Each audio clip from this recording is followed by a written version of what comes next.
শুরু করে বিদেশিদের পাচাটা।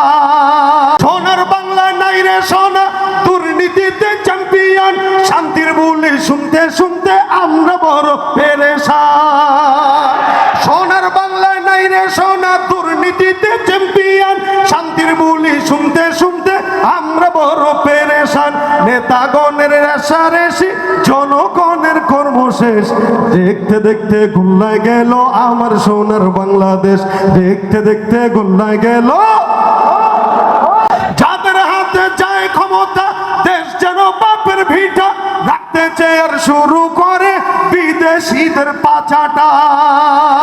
আর যাদের হাতে যায় ক্ষমতা, দেশ যেন বাপের ভিটা, রাখতে চেয়ার শুরু করে বিদেশিদের পাচাটা।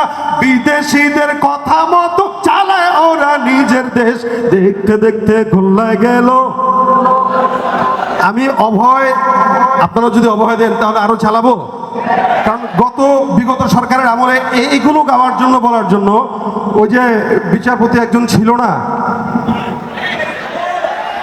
কলা গাছের পাতায় শোয়া দেখেছিলাম আমরা, তো ওনারা আমার নামও লিস্টি করেছিল 35 জনের ভিতরে। তো এইগুলো গাওয়ার কারণে, এগুলো বলার কারণে এখন ভয় পাচ্ছে এখানে মাননীয় সরকারের দুজন লোক আছে, গণপ্রজাতন্ত্রী বাংলাদেশ সরকারের, ওনারা যদি আমাদেরকে অভয় দেয়, আগামীর বাংলাদেশ হবে ইসলামের বাংলাদেশ। কথা বলেন ঠিক কিনা? মুসলমানের দেশটা মোদের আছে খাতা কলমে, দোষের দোষী যে বাজারে শাস্তি পায় যে আলেমে। মুসলমানের দেশটা মোদের আছে খাতা কলমে, দোষের দোষী যে বাজারে শাস্তি পায় যে আলেমে।